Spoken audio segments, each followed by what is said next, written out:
Oh, man. Don't you love the way that ends? God, talk about an abrupt end. Yep. Jesus. Well, maybe she just dropped a little La Bamba. 946 at 560 WQM. This will make you feel better about Florida. It's not really as bad as we thought. It's pretty bad. Oh, today, by the way, is the deadline, 5 p.m. this afternoon for counting votes. Bill McBride wins. It's a done deal. Unless they find a whole bunch more dead people in the next few hours. But this was in Crescent City, California, this story. An 85-year-old woman driving a 2001 Chevy Blazer allegedly struck a crowd of people gathered outside a church Saturday, killing one, injuring 16 others. According to the California Highway Patrol, Winona Reed Thurman of Klamath was driving the Chevrolet alone in the parking lot of the Assembly of God Church on Douglas Street around 11 a.m. when, for unknown reasons, she reportedly accelerated and struck 4 parked vehicles. She then allegedly continued into a crowd of people gathered in the parking lot for a community function. Police said Kathy Brandt, 46, of Crescent City, was killed in the collision, and the driver suffered major injuries. No other names are available. All the injured were taken to Sutter Coast Hospital for treatment. After traveling through the crowd, the Blazer hit the church and came to a stop. According to Officer Don Boyd of the California Highway Patrol, Reed Thurman was waiting at the church for some children. It is unknown what relationship the children are. How do you like that? You can just have a little bit of trouble there between the accelerator and the brake and accelerator. That happens all the time in Florida. All the time. All the time. She drove into the church. Maybe she thought they had a drive-through. Who the hell knows? 85. Too old to be drive. Don't be drive when you're 85, okay? No more drive when you're 95. What do you think? Don't you think we ought to have a limit? Except for my mother, of course. Oh, yeah, of course. And only then when she has to come to my house to take care of that pain-in-the-ass little dog. Only on those occasions, which she hasn't done in a long time, by the way.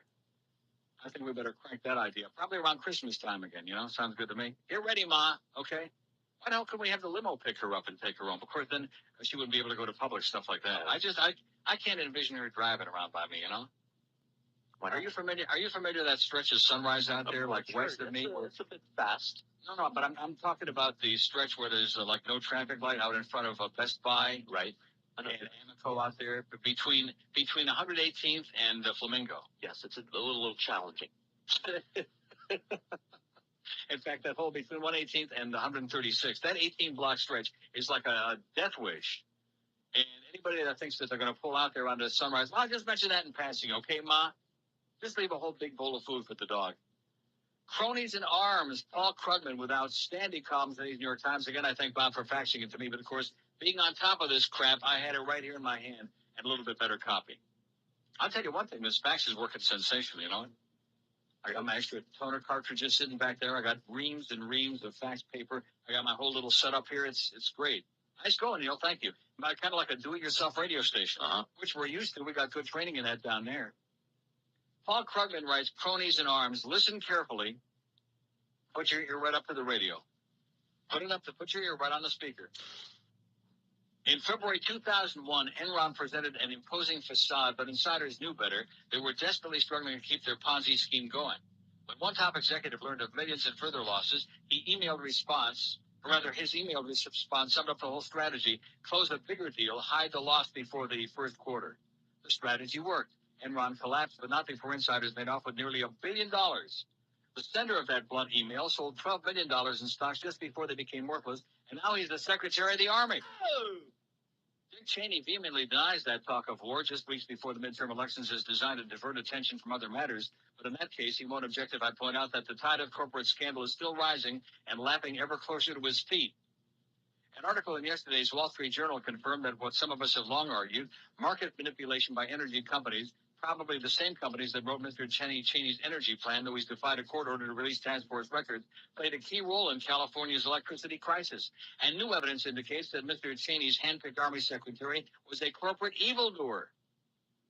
Mr. Cheney supposedly chose Thomas White for his business expertise, but when it became apparent that the Enron division he ran was a money-losing fraud, the story changed. We were told that Mr. White was an amiable guy who had no idea what was really going on, that his colleagues referred to him behind his back as Mr. Magoo. Just the man to run the Army in a two-front Middle Eastern war, right? But he was no Magoo. Jason Leopold, a reporter writing a book about California's crisis, has acquired Enron documents that show Mr. White fully aware of what his division was up to. Mr. Leopold reported his findings in the online magazine Salon and has graciously shared his evidence with me. It's quite damning. The biggest of several deals that allowed Mr. White to hide the loss, a deal in which the documents show him intimately involved, was a 15-year contract to supply electricity and natural gas to the Indiana pharmaceutical company Eli Lilly, the unctuous Eli Lilly. Don't you remember years ago they were making thalidomide? Right, yes. And killing a whole bunch of people before the FDA finally said, oh, don't sell that stuff anymore. Any future returns from the deal were purely hypothetical. Indeed, the contract assumed a deregulated electricity market, which didn't yet exist in Indiana. Yet without delivering a single watt of power and having paid cash up front to Lilly, not the other way around, Mr. White's division immediately booked a multi-million-dollar profit.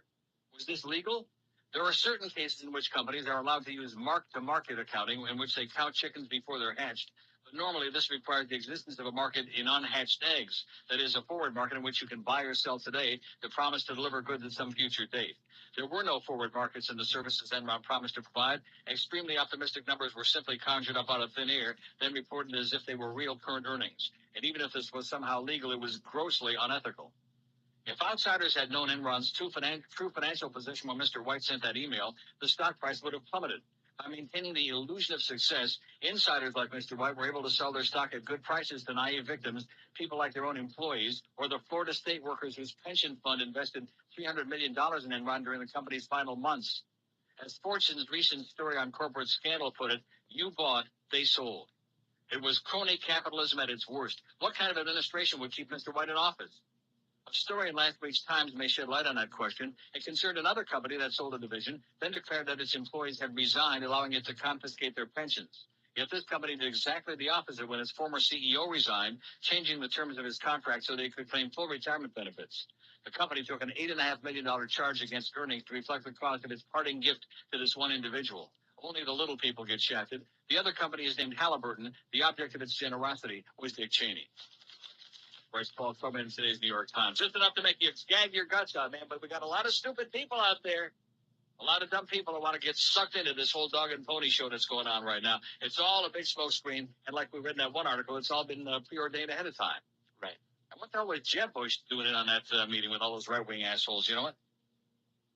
Speaking of Jeb Bush, we got a great column from the Palm Beach Post a little bit later about the governor and mental health care in the state of Florida and the DCF and all of these things. Final voting results expected today. Oh, well, let's see. The election was only a week ago tomorrow, right? Right. So by Florida standards, that's pretty good. Right, a new record. Yeah, instead of like months and months like it dragged on, or at least many, many weeks. How long did that drag on? About 2 months? I don't think so. Over a month. I thought it was like 2. Well, whatever the hell it was. Yeah, you're right. It was like toward the end of December, I think, when they finally threw in the towel and said, okay, you stole it fair and square. A week after Election Day, Miami-Dade County officials say they're confident every vote cast will be counted and reported by this afternoon's 5 p.m. deadline for state certification. Broward elections officials wrapped up their count yesterday and plan to present final results today to Tallahassee. However, they refused to comment about any detail of their process to recover votes. And we'll get to Miriam Elephant in a minute. State officials say their method of checking the count was almost foolproof. We've done everything with our power to make sure every vote's been counted in this election. Assistant Election Supervisor Gisela Salas said, not everyone was so sure. Given what we saw last Tuesday, I don't think we'll ever be confident that every vote was counted, said Nicole Harberger, spokeswoman for Democratic gubernatorial candidate Janet Reno. Her campaign indicated Reno will likely concede today to Bill McBride in the primary if she doesn't get enough votes to overtake his lead. Is she going to get enough votes? No chance. Hop in that red pickup, Janet. Have a great life. It's also evident that since then, election supervisor David Leahy has made a good faith effort to see that the votes are counted, and Dade Harberger added. The day after the election, Dade officials determined the problem of getting an accurate vote count was almost caused exclusively by poll workers failing to close down the machines properly last Tuesday night, preventing their votes from being counted. You know, those 150-year-old cretins? I remember. To close down a machine, a poll worker must insert a device called a master activator and collect all the votes. The process must be repeated in all the machines. Aside from collecting votes, these activators store information about which machines were properly turned on and closed down. By running every activator through a computerized reader, state officials were able to get a precise list of machines that hadn't been closed down. By the middle of the week, they'd identified 265 machines in which they needed to reharvest the votes. To do so, they simply had to insert the activator into the machines. It should have been done on election night. I think some of those old poll workers inserted those activators in there. Rectum. Something. Maybe they were hoping for some action. They began the process immediately, hunkering down in a dimly lit warehouse in Medley. But many machines were still at the polling stations. Locating and delivering the machines became the most time-consuming part of the vote. For workers from the county election systems and software, the company that manufactured the iVotronic touchscreen machine. The units did not contain serial numbers in the outer cases, so workers had to open them up, write the serial number down on a piece of masking tape, and affix it to the outside. By Monday night, last night, Salas said activators like computer disks have been inserted into most suspect units, and the votes were being recovered without a hitch. However, the department still had machines arriving from some polling places. The results will be released after the county canvassing board certifies the election. Salas said it's going to be over 5 p.m. today. Oh. Bill McBride will beat Jeb Bush in November. Make no mistake about that. Just remember, you heard it here first. Didn't they hear it here first? Yes. I maybe not. 129 votes on the poll. Who do you believe regarding last Friday's fake terror threat?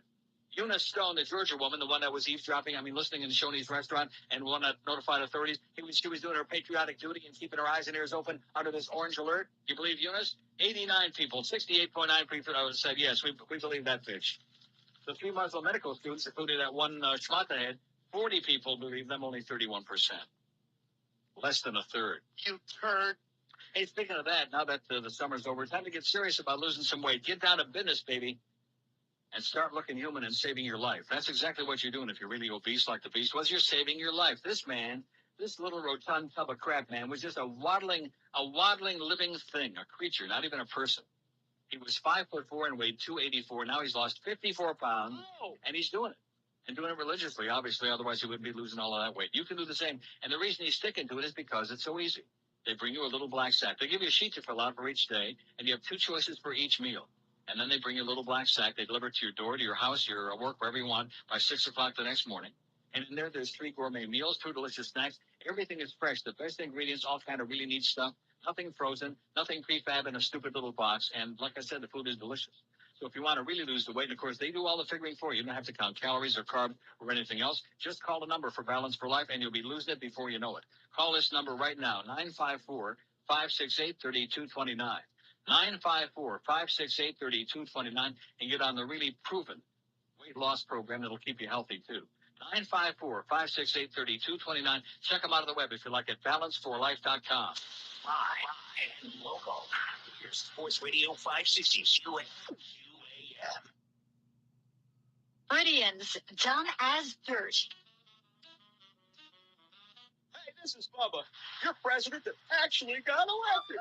This Bush-Cheney-Enron thing is pretty squirrely. Maybe we ought to drag Ken Starr out of the closet and put him back to work again. Now, I'm no singer, but I got so disgusted that I wrote a little tune about this situation. Ken and Cheney had their secret meetings for the energy policy they were fixing. Congress wants to know who all's been cheating. Them boys are tight-lipped, just like Nixon. When Enron blew, Georgie started to choke. He'll be here to work his pretzel down. Could have used some cocaine over my dead body. Well, it almost came to pass. If his doggy didn't wake up, he'd end up like Mama Chaz. Georgie, this thing with Ken Lay, bad. Keep it strictly business, and don't drag down the whole Republican Party. Did someone say party? We're working now that we need you. Star. Hey, you get that thing dry clean? Bush and Cheney's and Ron Money Buddies. This time they went too far. What a waste of a good guy. They kept whining, living lower the moral bar. We're earning now that we need you. Star. Hey, you got the insurance cover here? You was a go-getter and prosecutor. I do. Skin food. Bill's dirty laundry. While he's jogging, hazing, he's on the again, knocking. Yeah. $40 million in 8 years long to find that a bill was still. Yeah, baby, go for it. You need your rights to suffer now, Ken. George Incorporated is giving us a screwing. You got any lure for KY? Wrong direction. George Incorporated is giving us a screwing. The Bush economy will take us in the wrong direction. They didn't know about it. I had no prior knowledge. Bush didn't know about I it. didn't know those evil doers. Astro didn't know about it. Cover those statues. Bill Graham didn't know about it. Never Screw it. Hey, Ken Lay didn't know about it. Hey, I know about shaking the fib. They cashed in all their Enron stocks just before the story broke. Meanwhile, all their faithful employees saw their retirements go up in smoke. I'll be real. He'll restore dignity to the oval words. I'll be real. Better we send Ralph Nader to check this month. I'll be real. Or our daughters dancing on a dirty website. I'll be real. These folks can be rounded up and rehearsal. I won't get impeached. Will I, Mr. Cheney? Shut up, Georgie.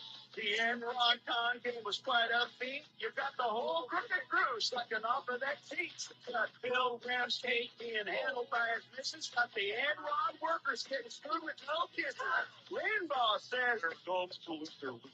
instead of going deaf, if it better be with you. And Enron golden boy blew off his head. At least that's what the authorities said. You got the people walking tables trying to ponder their fate. You got Shady's heart pumping 40 ways. My heart is fine. Our energy policy has never been compromised. We need you. Can't start. Many boys shouldn't go for his fifth dimension rights. Words and cheese and money buddies. This time they went too far. What is Enron anyway? Take it wine about Clinton lower the moral bar. Where are you now that we need you? Can't start. Mr. Reagan, always wanted to measure up to you. Georgie, you're grown up. And, well, yours is nearly as big as mine. Your dick deficit, that is. Anybody seen my Game Boy or PlayStation? Those Koreans called me a moral leper. I always thought I was a tiger. 10:05 at 560 WQAM. I mean, God forbid we should have a special prosecutor to investigate well the fact that people lost their life savings and all those millions of dollars disappeared. We don't want a special prosecutor for that. But blowjobs in the oral office, we got to check that out big time, baby. Well, one's illegal and the other one's just immoral. I see. And which is which? 151 votes on the poll. Who do you believe regarding last Friday's fake terror threat on Alligator Alley, baby, where we had a goddamn little rotor-rooter robot out there? I like that robot. That was cute. Eunice Stone, not as cute as Dr. Phil's kid. Nah, he's all right. He's about like 20-ish, early 20s, 21, 20, college student type. Wants to be a lawyer. Actually, what he wants is like to replace Daddy on his TV show, like next week. He's all right. I like that Dr. Phil. He's got his head on straight. Eunice Stone, the Georgia woman, they believe her 104 people, 68.8%, almost 70%. Oh, overwhelming, 2/3 plus. The 3 Muslim medical students, the one who had the schmuck on his head looked like a doily, 47, 31.1%. And to see them come, making the rounds and all the shows and acting indignant and their parents and all the relatives, give me a break, okay? You pulled a nasty, idiotic, stupid prank. There's nothing funny about what happened last 9/11, and we got our eyes out for any potential troublemakers, okay? We're doing just exactly what we've been told. We're good, obedient foot soldiers, okay? We're under orange alert, and if anybody looks at us cross-eyed, especially if they're wearing questionable headgear like a doily on their head, we're going to say, aha, scumbag. So next time, shut up. Don't you think that's good advice? Sure, shut up. I don't think they'll be doing that again soon. Speaking of people messing up, Mayor Pinga Pequena says a lot of heads will roll if November election is messed up. He's getting really butch. And then we got the Miriam Elephant story coming. You don't think that the fact that she's black has got any reason why she's still in there? No. On a visit to the Medley warehouse where workers are examining the county's voting machines, Mayor Pinga Pequena said yesterday that top officials will lose their jobs if the election doesn't run smoothly in November. If elections don't go off the way they should in November, a lot of heads will roll, Pinga Pequena said. He declined to specify whose jobs were most in jeopardy, but Assistant Supervisor of Elections Gisela Salas said it would likely include herself and her boss, Supervisor of Elections David Leahy. Sources close to the mayor have said Steve Shiver's job as county manager might also become a casualty to the election. Still, Pinga Pequena insisted he was personally taking responsibility for problems that left votes uncounted from as many as 265 touchscreen units. He proudly said, "Touch this." I didn't come here to give any excuses, he said. I took responsibility from day one, and I'm not passing the buck to anybody, including, what's his name, Juan Mendieta. What are you laughing about? He could have passed it to Juan. Pinella said many of the machines may have been improperly shut down because no one actually used them in the polling places, but neither he nor Salas specified how many of those machines might be in that situation. Everything is still like, double talk, vague and nebulous and nonspecific. Election officials said they selected 265 machines for recount after looking at precincts that showed lower than 10% turnout or more than 100%. Yeah, I'd be a little suspect if there was a precinct when more than 100% of the registered voters showed up. After a brief news conference, election officials traveled back from their new makeshift headquarters in Medley to County Hall yesterday afternoon to discuss revamped poll worker training plans for the general election with the county manager's office. Leahy has previously said he'll release a plan of action by this Friday. The mayor said he also expects the county's inspector general to present a report on last week's chaotic balloting this Friday. Almost 24 investigators are looking into it. Oh! And then in their spare time, maybe they can check out the Enron and all the other corporate scandals. Just maybe if they have some spare time, but we doubt it. So Mayor Pinkham Pequena is pushing up a little bit. He says, I take responsibility, but some serious ash is going to roll if we do this again in November. Speaking of that, a group of Broward County political insiders has begun taking charge of running the November election and is drawing up plans to reform election supervisor Miriam Elephant's office and hold a countywide dry run before the vote. The leader of the group has discovered Broward's elections problems are far deeper than the chaos that surrounded last Tuesday's vote. Elephant has overspent her personnel budget by some $500,000, according to county officials, and no one's solely in charge of human resources. She's got nobody in charge. Well, that's the way it goes. Governor Jeb Bush has given his blessing to the group, even though it doesn't exactly mirror what he proposed when he ordered Dade and Broward counties to fix their election system. Bush's support, coupled with his power to remove Elephant if he wants, means she'll have little choice but to accept the sweeping changes being considered. In other words, she's being swept in the back, kind of like Duff. She's still there, but she's like a figurehead now. And wasn't that cute when he said he was going to follow Clarence down the hall when he goes to talk to Screwan about the copy? Wasn't that cute? Okay. And Clarence is going to say, hey, Screwan, use us millions of dollars. I have to correct you, by the way. I understand he's getting the corner office over here with the window. The one that was supposed to be the production room and actually was for a little while until they cleared all the equipment out of it. Duff. Yeah. The good office, the bigger one with the window, a view. Right. The view of KFC. So what does that mean? Just, he's not going to be in the little dinky office anymore. The person who was in that office before, when we first came there, when we first came up on the third floor, he didn't do anything. He was a figurehead. But anyway, the point I was making, which I thought was a cute story, is that Clarence is down there in Screwan's office. Neil is starting up about their copying it. And behind him is Duff saying, yeah. No, he's not saying anything. He's just giving, finger signals to Screwan, better get with it, bitch. Stuff like that. Because Clarence still is a little young. He's got a little bit of a credibility problem. He doesn't have that clout. He doesn't have that macho image that Duff has where he can come in there and, push people around a little bit. In fact, maybe his buddy from the record company will come in this afternoon, and the two of them will go around the building and really push it up. We don't have any time to waste, but I think we'll be able to pull this off, said Art Kennedy, a top-paid U.S. Representative Elsie Hastings, head of the 28-member election task force. Our problem was training and organization. That's going to change. Elephant and her spokesman, Rick Riley, couldn't be reached for comment yesterday. How do you like that? No wonder the election is screwed up. I love this show. Yeah. Rick Riley is, I wonder what he was doing Wednesday morning. And I wet my pants. I don't blame you. Kennedy's group will begin work today. Has only 7 weeks to get the county ready for the November election when voters choose the governor, representatives in Congress, the state legislature, county commission, school board, and the eyes of the world, not just Florida, not just the U.S. media, the eyes of the world will be focused on Florida to see if we can do one goddamn election right in November, or if we continue having the same grotesque incompetence, if we continue having poll workers who are over the age of 500 who make Methuselah look like a freaking teenager. Everybody's going to be watching, okay? Do we really care? No, we're used to it. We like the embarrassment. You can't shame us because we're beyond that. Speaking of votes, we got 169 on our poll, neilrogers.com. How's old Eunice doing? She's doing pretty good. Who do you believe regarding last Friday's fake terror threat? And there's no need for half a dozen choices on here. It's strictly a one or the other. It's he said, they said. She said, them, it said. Eunice Stone, the Georgia woman, 115 people believe Eunice, 68%. The 3 Muslim medical students, 54%. A little under 32%. Not even close, is it? No. In fact, I'll tell you something that's not even close to a real piece of copy. This piece of swill I have in my hand right now about New Balance. Our good friends at New Balance, which I'm wearing these great walk-in shoes from New Balance. This is my second pair of these, the black walk-in shoes with the Velcro straps. Yes. For those of us who are lazy and don't like laces and stuff. These are so damn comfortable. You don't even realize you have shoes on your feet, but they give you tremendous support. And I've been walking all over the goddamn world, all over Amsterdam and Europe and all over here in Toronto. And don't fall on my ass. And my feet are doing great, as a matter of fact, now that I mention it, So if you want to get yourself some great walking shoes, athletic shoes for whatever you're going to be doing, head for New Balance. Don't schlep to any place else. That's what Pete Lenny. You know what I'd like to see Pete Lenny do? Schlep right to the door and just keep on going. Anyway, if you want to get fitted up perfect, New Balance guarantees that they always do it. They've got the size and whatever style you like in stock. And of course, if they do have to special order for you, they'll do it at no extra charge in the very rare occurrence that they might not have what you want right in stock. So make a run to New Balance in South Florida. They got 3 locations for you. They're in the Aventura Mall. They're in Pinecrest and the Boca Town Center in prestigious Boca. And you know who lives in Boca? Who? That Jets guy. If your feet could thank you, they would for taking them to New Balance.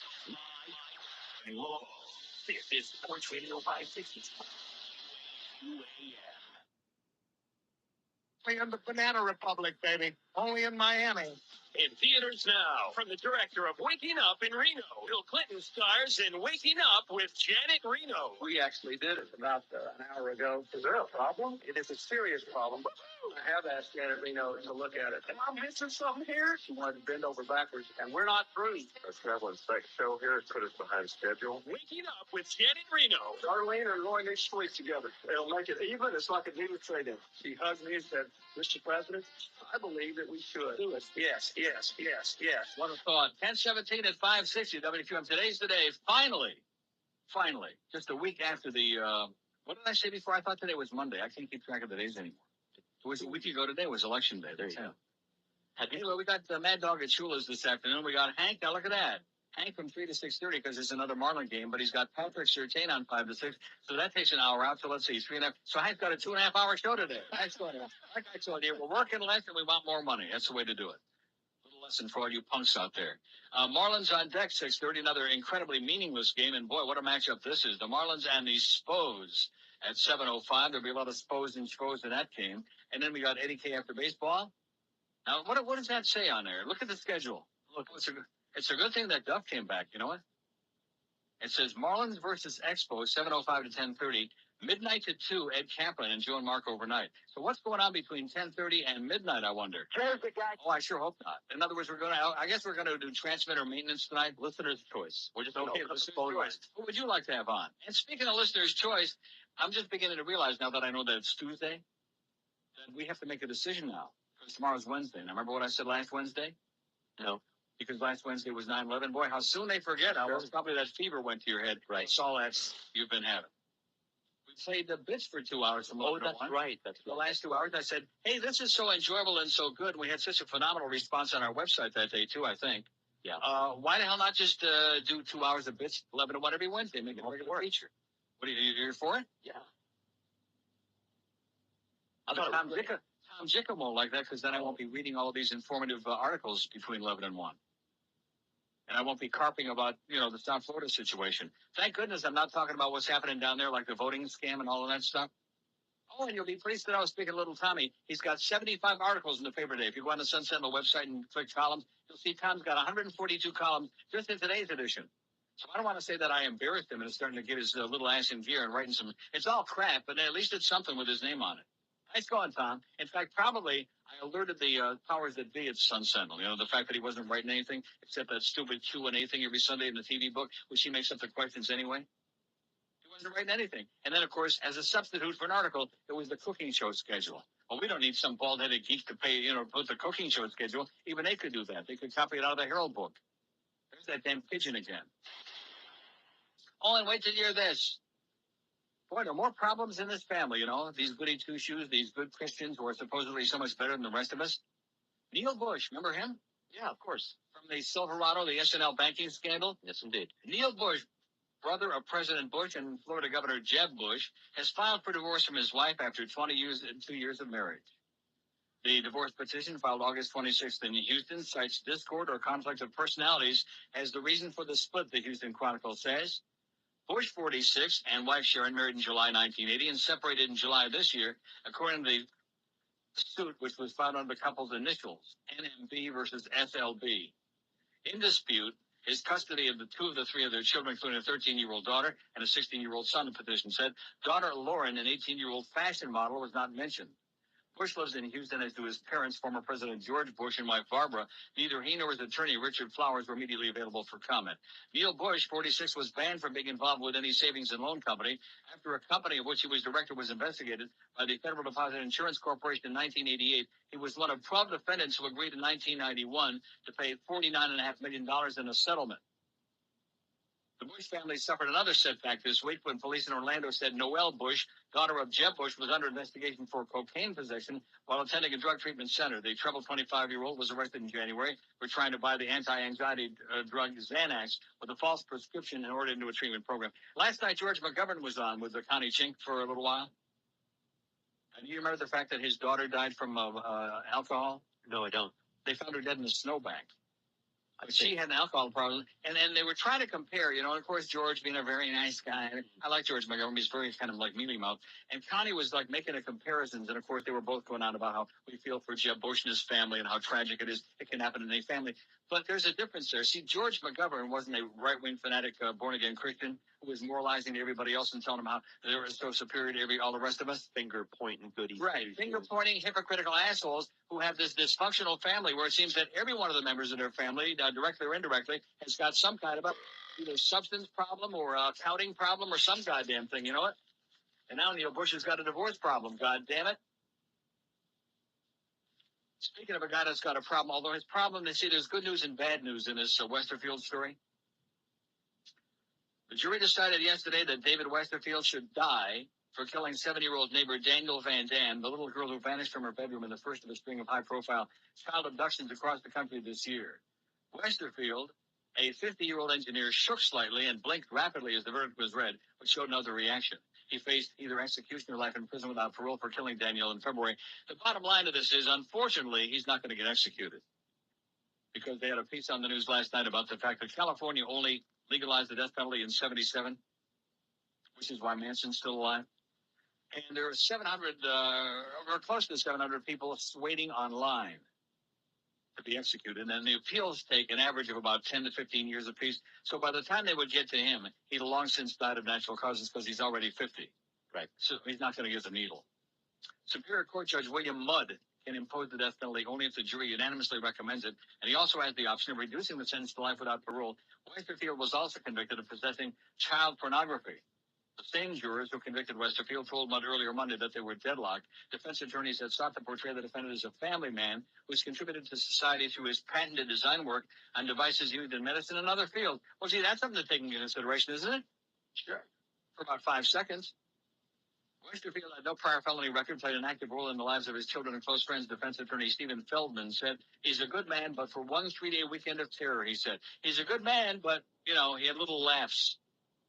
Prosecutor Jeff Dusek noted Westerfield's 2 ex-wives did not testify on his behalf and ridiculed the notion that the engineer deserved special consideration for his work.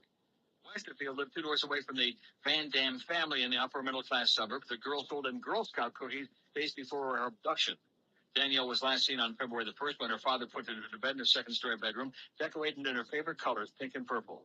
Now, why did they put that in this story? I don't know. This is from the Associated Press. I mean, what difference does it make what the colors were? Is that supposed to, elicit more tears from us? As if this story is already grotesque enough? Her nude body was found nearly a month later alongside a road outside the city, too decomposed to determine the cause of death or whether she'd been sexually assaulted. This man is getting a punishment much too good for him. You know what? Yeah. I know. I say let's go back to the Old Testament. Let's stone him to death is what I say. What do you say, huh? Any volunteers want to help me on this? I bet you we'd have people lined up from there to Okeechobee, from there to goddamn Duval County, from there to goddamn Savannah, Georgia, maybe to Calhoun County, Georgia. We can stop in and see how Eunice is doing. Don't you think? Let's go. I mean, this business of, when are we going to mean business in this goddamn society? And this faith that we got of all these grotesque, he's sick. Well, good, and let's get rid of him. Then at least we know he won't do it again. Just like John Wall says, at least we know Ted Bundy isn't going to kill any more girls now. In fact, I got a story here a little bit later on. Did you see that 4 people got out of jail by mistake in Washington and D.C. yesterday? No, I did not. Yeah. by mistake. Oops, sorry. Just like Ted Bundy slipped out of there twice. Twice he escaped from jail. Once he made the hole in the ceiling and got out. And the other time they were interrogating him in the front room and they took a little hiatus for a little conversation. He opened up the window and hopped out. Remember that? Yep. That was either where the hell was that? In Utah or somewhere? Somewhere. Colorado, one of those. So the girls that he killed in Florida would all still be alive if they meant business, if they took care of business, but they don't. I'll tell you, I say John Walsh for president. I like him. Right. He'll get things done. You don't like him? I do like him. I was defending him. Remember when you were ripping him? I think you like him what was I ripping him for? I don't know, for exploiting his son's death and making a living out of it. That was 100 years ago. Right. Well, then That was a long time ago. sure was. That's before we realized he was one of the good guys. He's a hard ass. He is a hard ass, and that's In a what we good like. way, right. We want hard. That's right. We want hard asses when it comes to justice. Instead of worrying about Bill Clinton getting blowjobs, like I said, the fact that these other crooks, the same crooks that are running your government right now, these bastards have defrauded the public out of billions and trillions of dollars. And we didn't know nothing about it. Right. Oh, He did wouldn't you do see any of what that went crap. on with Donahue? He was trying to explain that the Operation Tips people were trying to suck him into supporting that and Right. trying to refer calls to that. And he, like 500 times, he said, we do not have anything to do with Operation Tips. We do not handle calls from Operation Tips. We have nothing to do with them. Right. So I like him a lot. In fact, when he told Larry, And nothing to do with that. I like that a lot. John Walsh for president, baby. I'm writing his name in. 1027 at 560 QM. Let me tell you about another. But let's write Jeff Cohen in for vice president. Sounds like a good idea. Sure be a better choice than Jew Lieberman. Because this Jew knows his food, man. And this Jew he didn't worry about all that religious crap. He just got his ponytail going, his painted fingernails, and those pencil-thin anal vibrators, and he's ready to rock and roll. Pizza Loft is going strong in Davie, University Drive between Griffin and 595. Kitty corner, the great new Armadillo Cafe, and right behind the Pierwood Imports. And, of course, they got it all. 3 different kinds of fantastic pizza. They got every kind of pasta dish ever invented. All your Italian favorites, chicken dishes and veal and super subs and calzones and lots more. Big, big portions. Everything is cooked up fresh to your order, and the prices are still as tiny as ever. So you can afford to take the whole gang in there over and over again. Leave a big tip, though. It'll make up for the rimmers. And don't forget the brand new Pizza Loft is coming in Plantation any day now. What's the date today? The 17th? Yes. I bet you before the next 2 weeks are out, the brand new Pizza Loft will be open right kitty corner behind Walgreens there on Sunrise Boulevard, corner of Nob Hill in Plantation with the same great food and the same low prices. So get ready for a fantastic feast anytime you're in the mood, lunch, dinner, late night snack at the world flaming Pizza Loft. This is Sports Radio 560. Get off this instant. We've kept America fed for decades. Now, the company that brought you toaster strudel, ready-baked brownies, and our world-famous crescent rolls joins the fight against terror. Introducing the Pillsbury Let's Roll. Nothing says bite me, Osama, like my new poppin' fresh Let's Roll. Try Pillsbury's new Let's Roll. When you turn up the heat, they rise up, just like the USA. Pillsbury's Let's Roll, an important part of any nutritious in-flight meal. 1032 at 560 WQM. 203 votes on the poll already. Who do you believe regarding last Friday's fake terrorist hysteria on Alligator Alley? Who do you believe? It's got to be one or the other, either them or her. It's her against them against her. Those poor misunderstood being prejudiced against Muslim medical students who just want to be good doctors and help us, and save American lives, not destroy them. Eunice Stone, the Georgia woman, 135 people, 66.5%. It's about almost exactly 2/3. Yes. And the 3 Muslim medical students, 68, which is the other turd. This story, which is unfolding today, police have alleged Pearl killer during Pakistan raid. An Al-Qaeda militant arrested with alleged 9/11 organizer Ramzi bin al-Shib has been identified as one of the killers. A Wall Street Journal correspondent Daniel Pearl, a senior police official, said today. The identification was made by a Pakistani held but not charged with the kidnapped slaying of the newspaper's South Asian correspondent, according to the official who spoke, of course, on the condition of anonymity. According to the official, by the Pakistani Fazal Karim, no relation to Karim Abdul Jabbar. Fazil Karim was taken to the intelligence agency safe house. Where did you see the pictures they were showing, how they were schlepping him with a blindfold? No. It was beautiful. He was taken to the safe house where 10 suspects, including bin al-Shib, are being held. Most of them were Yemenis, officials have said. How do you like that? Those Yemenites, huh? The official refused to identify Pearl's alleged killer by name, but said he was not among the 5 people, including bin al-Shib, who were handed over to U.S. authorities yesterday and flown out of the country. So if you see 3 Yemenites driving on Alligator Alley, if true, Kareem's statement will be the first evidence that Al-Qaeda may have been involved in Pearl's abduction and killing. Pearl was kidnapped in January while investigating links between Pakistani militants and Richard C. Reed, who was arrested in December on a flight from Paris to Miami with explosives in his shoes. And you can be sure he didn't buy those shoes at New Balance or Brandy's. Pearl's dismembered body was found in May in a shallow grave in Karachi. Police officials have said they were led to the grave by Kareem and 2 others. It was unclear what impact the revelation would have on the government's case against 4 Pakistani militants who were convicted of Pearl's abduction in July. British-born Ahmed Omar Saeed Sheikh was sentenced to death by hanging, and others received life sentences. All have appealed. Appeal my ass, okay? Pearl's body was found after the trial of the Ford already begun. The government's never charged Kareem or the two others or officially confirmed that they're being held. However, police officials speaking on the condition of anonymity told the Associated Press last month that the three men gave them detailed accounts of Pearl's days to captivity. They said a group of Arabs believed to be Yemenis cut Pearl's throat 3 days after he tried to escape. The group believed to be Yemenis. You following? I followed. Huh? So one place to stay away from would be Daman. That's my suggestion. I mean, if you want to go there, have a good time. If you want to go to Israel, ride on a school bus, go ahead, have a good time. At age 100, this is one you just faxed me, which I find appalling, but so typical for Florida, baby. At age 100, boy, Creek driver has no problem getting license renewed. Depending on their perspective, drivers who encounter Israel Heimowitz on the road could give him a hearty thumbs up or a wide berth. Heimowitz just got his driver's license renewed at the age of 100. He's good to go for another 6 years. He's good to go. But it isn't exactly life in the fast lane. I'm a good and safe driver, the Coconut Creek man said. My car is a Publix car. I go there and I go home. Or I go to the doctor and I go home. And that's it. The mustachioed Heimowitz, who wears eyeglasses and walks with a cane, said he attracted no notice when he renewed his license just before his September 5th birthday. They weren't interested in my age, he said. Just that I have a clean record and paid my fee. Just give me the money, thank you, and that's it. We don't care if you're 500 years old. We don't care if you're deaf and dumb and blind and can't walk or move. We don't give a crap. If you can find some way to give us the cash, we'll take it, go and drive home and have a good time. And don't kill too many people on the way. Absolutely. Incredibly. Oh, look at that. In dramatic contrast to the federal government's opposition to marijuana. Today's the day for the pocket way in Santa Cruz City Hall. Today outside City Hall in Santa Cruz, California. This is because federal agents recently confiscated a marijuana patch that was reserved for use by those with doctor's approval. Dennis Frank Buckley has more on the controversy over so-called medical marijuana. Let him have it, guys. Oh my God. The early morning raid left the users of the marijuana seized by federal agents, seen in this surveillance video, in shock and enraged. The marijuana users do it legally. According to California law, the cannabis was doctor-recommended. Local police were included in planning to assure them that the operation was, in fact, for medical purposes. Still, on September 5th, federal agents, without notifying local authorities, descended on this cooperative in the Santa Cruz Mountains and removed 167 marijuana plants. And they arrested the founders of the co-op, Mike and Valerie Corral. It's hard for me to understand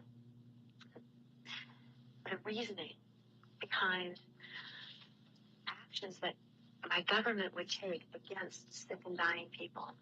Supporters of medical marijuana say the raid here was just the latest in a series of more aggressive federal government actions taken against medical marijuana growers since the Bush administration took office, a charge the DEA denies. We have a responsibility and a duty to enforce the marijuana laws along with the other laws, but it has no more, as a matter of fact, in our overall order of priorities, it is not at the top of our priorities.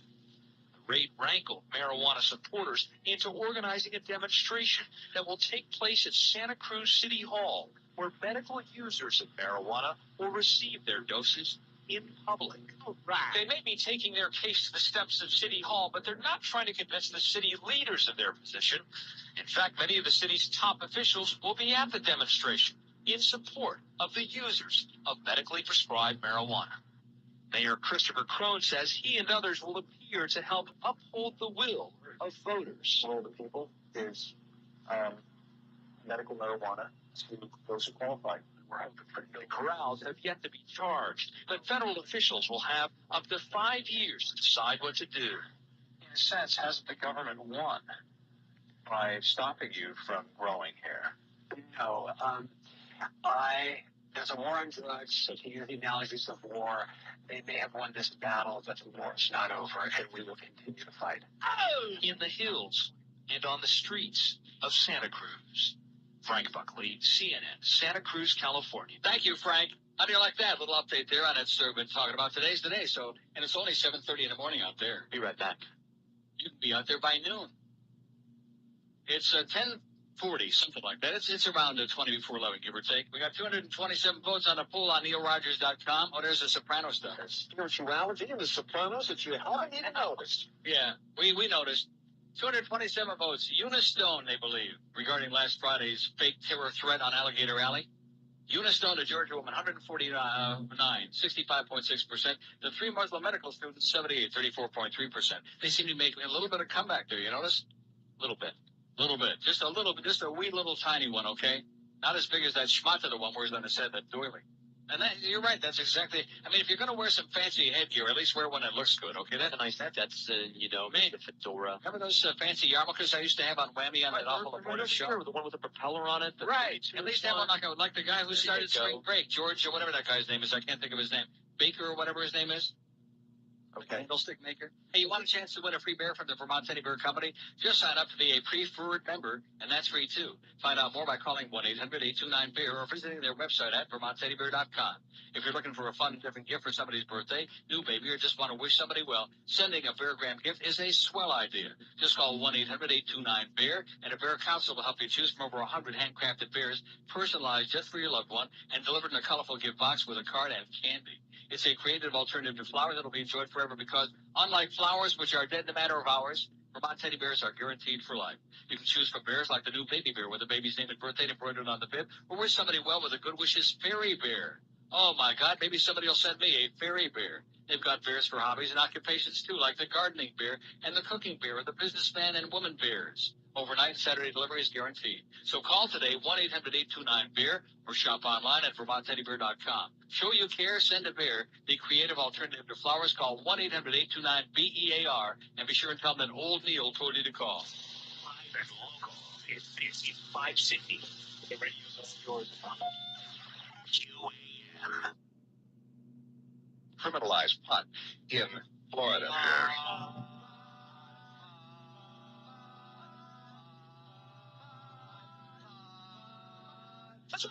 Oh, right. Well, you can smoke it, you can chew it, you can really try to do it, smoke it fine. Or you can sing it in a song, and smoke it in a bar, smoke it fine. Well, it's a lesson to last week of the day, smoke it fine. Let's go, smoke some fine. Oh! Let's go, smoke some fine. I'm delightful. Let's go, smoke some fine. Oh! Let's go, smoke some fine. Are you sure? Let's go, smoke some fine. For Gal and the new Bohemian, smoking fine. With the black crows and Jiminy crying, smoking fine. This is me, let's go, smoke some fine. Let's go, smoke some fine. Let's go, smoke some fine. Let's go, smoke some fine. Let's go, smoke some fine.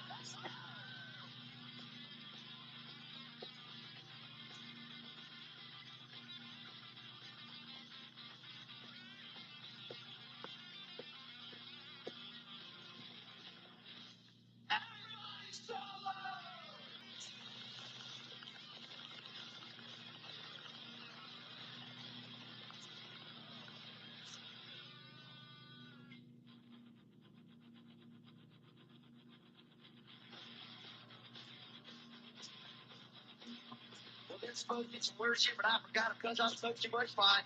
I lose a lot of balloons, and everybody out there was smoking fine. I saw fine fellas, and you're going to actually okay. Okay. Oh, God.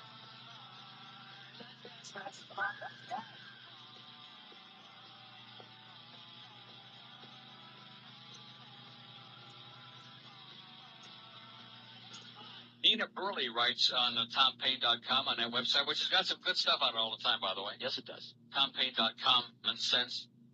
Why aren't U.S. journalists reporting from Iraq, she'd be asking. Nina Burley has written for the Washington Post, the Chicago Tribune, and New York Magazine. As a reporter for Time, she was among the first American journalists to enter Iraq after the Gulf War. She says, this week we're finally getting to the core excuse from the Bush administration for attacking Iraq right now. Vice President Dick Cheney, in an interview with CNN's John King on Sunday, laid it out nice and simple, the way they like it back in Wyoming. We have to worry about the possible marriage, if you will, of a rogue state like Saddam Hussein's Iraq with a terrorist organization like Al-Qaeda. This notion that the Iraqi leader is in cahoots with Osama will be easy to feed the American people. To the American people, one bad Arab is the same as the next, and Osama equals Saddam. People who wonder about the Bush war urgency only need to think about this. There's a blind spot that needs to be exploited now before too many journalists get the idea to go inside Iraq and find out what's really happening. As long as the Condi Rices, Dick Cheneys, and other hawks are talking to journalists with no experience inside Iraq, they won't get a raised eyebrow about this notion that the secular dictator is in bed with the jihadis, even though there have been reprinted reports by the Washington Post writers and the International Herald Tribune that the CIA has found absolutely no link between the Iraqi dictator and al-Qaeda. Why aren't more American journalists reporting from Baghdad? Admittedly, Iraq is a difficult place to cover. First, there are the logistical problems. You can't get a visa very easily. You just can't fly into Baghdad. You have to spend 14 hours sitting in a car, driving across the barren crust of earth that covers all those billions of barrels of oil that Cheney and company are really interested in.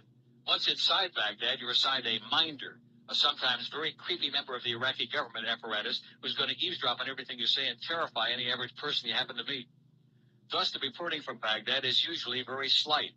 Tom Brokaw, back in April, intrepidly got himself inside Baghdad. He reported from an open market, as so many reporters have done in the past 10 years, to say it looked like the Iraqis had ample food supplies. This visual essay is contrary to UN claims, but it's an easy one to make. Look, there are some piles of food, and there are some people cut back to New York. Print reporters with more time and column inches aren't doing much better. Larry Kaplow, Cox Washington Bureau, got inside this summer. Here's what he reported. Iraqis, as deprived as they are, can still get ice cream. Kaplow stood in line with average Iraqis lined up outside a stand in the steaming summer heat, buying their pathetic cones of frozen ice drizzled with Day-Glo sweetener. See, these Iraqis still have a sweet tooth after the sanctions, and that was that. The best American reporters don't seem to give a hoot about getting inside the country and looking around. Take the latest from ABC News. Producer Chris Viasto spent months in an unnamed Middle Eastern country working his sources to get an interview for Claire Shipman with an alleged mistress of Saddam's, just so we can learn this week that the freak uses Viagra and likes to watch torture videos of his enemies. I've been to Iraq 3 times since the Gulf War. I know it's not easy to get inside or get real interviews, but it can be done. American peace activists are going every month, walking the streets freely. Anyone who spends a little time in Baghdad knows there's one thing the dwindling, beaten-down middle class of that country fears more than the hideous regime of Saddam Hussein, an Islamic uprising. The Iraqis sent millions of young men to their deaths in the 1980s, fighting exactly the kind of fundamentalist Islamic mentality that we so dread now. As much as they hate their dictator, Iraqis hate the Islamists even more. As a Sunni Muslim, so does Saddam. As in the 1980s, this creepy strongman is standing between the Iraqis and the jihad. This observation isn't difficult to come by. All it takes is a little time and a little guts. Any journalist who spent a few weeks on the ground in Baghdad will start to hear this talk.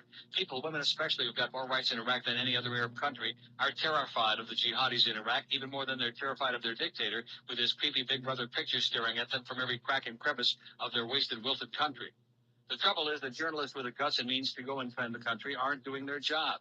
Maybe they'll all try to get visas when the bombing starts and report from the Rashid Hotel at the point when informing Americans will mean snagging footage of dead civilians, instead of asking Cheney why he isn't more worried about nukes in Pakistan, where the jihadis are actually in the army and intelligence. Writes Nina Burley at TomPayne.com. Don't confuse the public with the truth, baby, because the truth is very confusing and aggravating, and just get everybody whipped up into a frenzy. Let's roll, baby. Let's get the Pillsbury Doughboy on. Let's roll. What do you say? You ready? I'm ready. All right. I'm rolling one now. Pervert. Oh, look at this. A new piece of copy. Can you believe that? Oh, my God. I may have a heart attack. Don't get right excited. Here. This is Troy. Oh, that's from Troy? Well, no wonder. It's from our buddy Troy. Troy's the boy, man. We're not talking about Roy. We're talking about our buddy Troy Stratford. He's the man. Oh, but you know something? What? Did you look at this copy? Not really. Schmutz. Oh, I see. You think that Troy wrote about schmutz? See, we have a new copy person, and that's Petey Lenny. You're not fooling me, Petey. Quit writing a copy, okay, you idiot. Go out and sell something. Sell a good account for once in your life, which I doubt. I don't think you'll ever do that. Sell something good. Sell something we can be proud of. What a lunatic. Schmutz. Schlepping and schmutz. Maybe he's going to be schlepping schmutz. Yosemite killer Kerry Stainer found sane. Jury decision means he's eligible for the death penalty. But this is another problem. See, we got all these people eligible for the death penalty, but they're not going to get executed. Convicted Yosemite killer Kerry Stainer was sane when he murdered 3 park tourists in 1999, a jury said yesterday, clearing the way for jurors to consider sentencing him to death. Oh! Jurors took less than 4 hours to reject the defense claim the former motel handyman was crazy and unable to understand what he was doing or to know that it was wrong to murder the 3 Yosemite National Park tourist. If he had been found insane, he would have automatically been sentenced to life. The same jurors convicted Stainer last month of murdering Carol's son, 42, her daughter Julie, 15, of Eureka, and their Argentine friend Silvina Palazzo, 16, while they were staying at the lodge where he worked outside the park. Jurors will now begin the penalty phase of the case against Stainer, 41, and will weigh whether to sentence him to death or to life in prison. No. He already is serving a life sentence for another 1999 slaying, that of park nature guide Joey Armstrong. He pleaded guilty in that case in a deal that spared him from a possible death sentence. How do you like that? I don't. Let me say it again. Stone him to death, and the same with what's his name? Whatever his name is. David. What the hell's his name? Westerfield. Westerfield. Sorry, I was thinking more like Chesterfield. Before your time, though. Were they making Chesterfield like?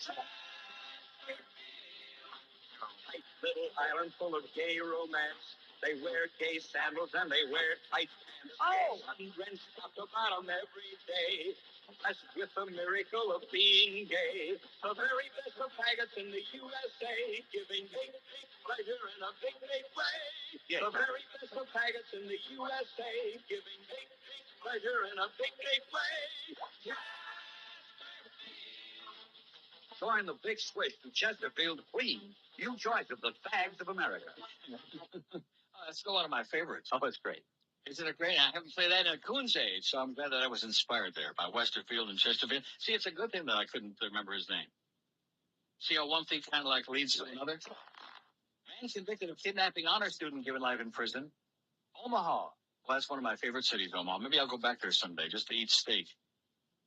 A man convicted of kidnapping a teenage girl and taking her on a 6-day, 900-mile odyssey was sentenced to life in prison yesterday. I'll just go there to eat steak and sit around and look at the pretty Midwestern people. Those corn-fed, you know what I'm talking about? I know what you're talking about. Those women with the large, supple breasts and firm, tight asses. Not those big, sloppy asses like you see in South Florida on those Cuban women. And those hot young guys with their firm, whatever. Anthony Wright, 31, was convicted in June of kidnapping a 17-year-old girl outside a shopping mall near her home in Kearney in April 2001. The high school honors student was freed when Wright surrendered 6 days later in Montana. Wright, who also went by the name Tony Zappa, you think he was kin to Frank? Maybe he moved to Montana to raise up a crop of dental floss. I see. Wright, who also went by the name Tony Zappa, was given an additional 7 years for using a firearm to commit a violent crime. I think they ought to give him a Moon Zappa myself. He became eligible for a life sentence after a jury concluded he sexually assaulted the girl, even though he wasn't charged with that crime. I can't count on age and time to rehabilitate Mr. Zappa, Judge Warren Uborn said in handing down the sentence. The victim testified at the trial that she was bound with duct tape and chains and repeatedly raped. Lovely. Sign America, baby. 259 votes on our poll today. This is one of the most important polls you'll ever participate in. You believe that? No, but it's, this is one you've got to have an opinion on. Unless you've been living in some kind of a cocoon, unless you've been adopting that ostrich-like stance with your head buried deep in the Florida sand for the last several days, because it just happened over the weekend. It happened on Friday morning, as we all sat here cramping our pants. Oh, another terror alert. And then, of course, there's Paula speculating about Turkey Point nuclear facility, and also about, then they come out with that thing about the Delta plane that was diverted, which had absolutely nothing to do with what was happening on the alley or any other goddamn crap. CNN stands for certainly not news. No chance. Crap. An embarrassment. And by the way, it's nice to see the way they're rubber stamping everything that's going on now. Yes. Lovely. Good job. 262 votes on the poll. Who do you believe in regarding last Friday's fake terror alert on the alley? Eunice Stone, that Georgia woman, 64.5%, 169. The 3 Muslim medical students, those wonderful young men who just want to save lives and do their thing. 93, 35.4%. Sports Radio 560 QAM. Knows that the Lord even loves Neil Rogers. Hello, Neil. It's Greg. Do forgive me for being so forward and allowing myself to call you, but I just had to ask you, can I please fire George? No. Look, you have no idea that kid put saltpeter in Moe's wig, and he slashed the tires on my Cadillac. No, it's true. It's true. All true. The Inquisition to fire George. I want to pitch him out the door. gonna kick him with my Gucci shoes. We're in position for ourselves. So I'm dismissing personnel. We need permission from that fat cage. I confess, so my sex talk more. It's all like best.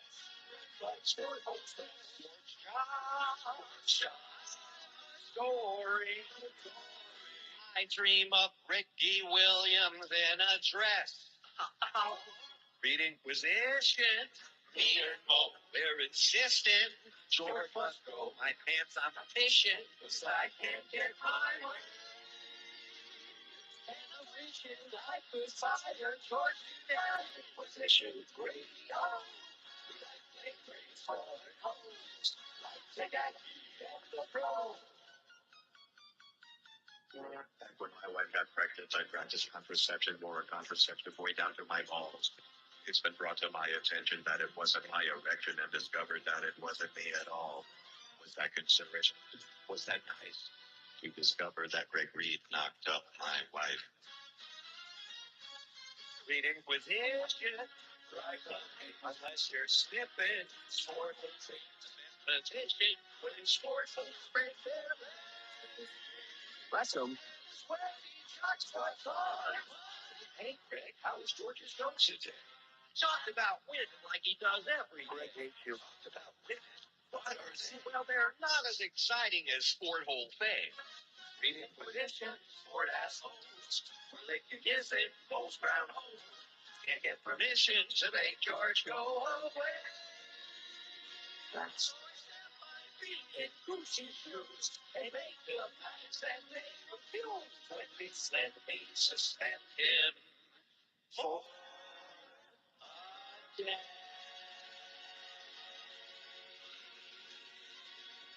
11:03 at 560. Greg did what? What did it say in there? I didn't hear a thing. Oh, I didn't either. You never actually did get suspended at all, did you? Not yet. And you want to know why? Why is that? Because Mo did the right thing. He backed off. Oh, that's He good. did the right thing. I just wanted to remind you that next time you see him in the hall. Thanks for doing the right thing, Mo. Thank you. Okay, now remember I mentioned about the DC jail. They let the 4 inmates out by mistake. I said it was like in one day.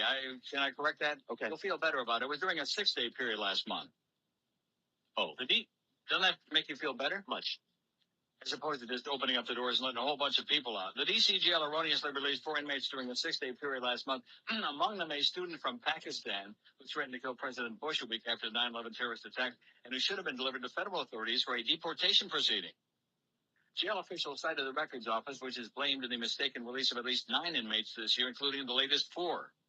The unit continues to grapple with errors despite a recent $350,000 overhaul that included new computers, training for its 2 dozen employees, and the drafting of a 950-page manual on how to handle records. You got to handle your records carefully or they get scratched. The latest incidents occurred several weeks after D.C. Superior Court Judge Rufus G. King III. His name is Rufus. Okay. What's wrong with that? Well, it used to be Doofus, and he changed it. It was kind of embarrassing. Citing an increase in erroneous releases, personally intervened and instructed all parties involved in the handling of inmates in their files to address what he called an unacceptable situation. These incidents occurred several weeks after he instructed them on that. Jail officials said a preliminary review indicates that 3 of the erroneous releases appear to have been the result of mistakes made by workers in the records office, and that the 4th may have been the result of an error committed by an employee in the receiving and discharge unit. When in doubt, squirt, discharge some out. 2 of the 4 inmates who were mistakenly discharged between August 19th and 25th have turned themselves in, including Kashul Khan, 32, author of a threatening email to Bush on September 19th last year. 1 other has been apprehended, and the 4th remains at large. Khan attended George Washington University on a student visa and was 2 courses away from a master's degree from the School of Engineering. Khan, whose student visa had been revoked because of unauthorized travel to Pakistan, pleaded guilty to sending Bush the email with the heading, "I will kill you." According to an affidavit by a Secret Service agent, Khan wrote, "If I'm forced to go home, I'll swear to God I will try to blow your place up." He also admitted forwarding the email to First Lady Laura Bush, Vice President Cheney, and his wife Lynn. The affidavit said it doesn't say if the Cheney's gay daughter got the copy. Several days after his release in late August, Khan contacted the Immigration and Naturalization Service, arranged to surrender. The INS had filed 2 detainers with the D.C. jail, one after his arrest last September and another one last month, to ensure that Khan was held after he completed his sentence. He was released over a weekend and spent at least 2 nights at Union Station because he initially had no ID and was then unable to get a hotel room because of that, said one of his attorneys. After talking with him on the phone and meeting with him in my office, I put Mr. in contact with the agent handling his INS case, and then he decided when to call her. The other freed inmates included a 43-year-old man serving 6 months in a domestic violence case who was free for 8 days before being picked up by the authorities August 27. Another inmate, 26-year-old woman held on a warrant for violating the terms of her release after a drug conviction in federal court, was released August 24th and remains at large. King, in an interview, said the new cases are further examples of the seriousness of the problem that I'm trying to remedy, and obviously doing a hell of a job. Oh. Nice going there, King Meister. Lovely. You be doing it, man. Speaking of somebody who's doing it, Governor Bush and the drug rehab clinics. Yeah. This article was written by Jack Wilder Versteeg. It sounds like a Dutchman to me, you know?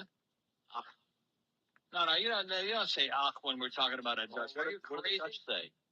Dutch say alsjeblieft. They don't say ach du liver. You crazy? You start messing around with Dutch people and calling them German men, they'll beat the snot out of you. No, they don't like that, do they? No, they do not. They take great umbrage with that and great glee in the fact that they still allegedly have all that gold that they heisted from the Germans at the end of the war. Governor Bush and the drug rehab clinics by Jack Wilder Versteeg in the Palm Beach Post today on the op-ed page. After Noel Bush was accused last week of having crack cocaine, Governor Bush said, "This is a private issue as it relates to my daughter, myself, and my wife. His political life and his private life," the governor insists, "do not intersect." Governor Bush himself has brought up his daughter at least twice in public, once this spring at the Tallahassee Drug Summit and once last month while he campaigned at a Pentecostal church. Both times, Governor Bush asked supporters to pray for Noel, who's 25, and both times, Governor Bush cried. It would be foolish for anyone who has a son or daughter not safely into those 30-something years to start thinking that he or she is a superior parent to Jeb and Columbo Bush. Addictions are complex and powerful. Good parents can have troubled kids. The intersection between the governor's public and private lives is not that his daughter's plight proves anything about him as a parent. Rather, Noel Bush and her parents in their private capacity have been let down by a system that Governor Bush in his official capacity has also let down. Specifically, Governor Bush has not kept his 4-year-old pledge to fix the Florida Department of Children and Families, which oversees a range of services and clinics, including the one in Orange County that's providing treatment to Noel Bush. DCF has been more concerned with covering its own butt than with looking after the children and families supposedly in the state's care. Governor Bush in his political life has been engaged in a similar duck and cover. When top DCF officials learned in May 5th that 5-year-old Lydia Wilson has been missing for a year without anybody noticing, they waited 6 days before notifying police. They wanted to handle it in-house. Governor Bush, meanwhile, raised his own smoke screens, appointing a panel of cronies to investigate. It was no surprise when they backed DCF leadership, a conclusion exposed as foolish when the governor appointed Bush family loyalist Jerry Regier to replace Kathleen Kearney as the agency's secretary.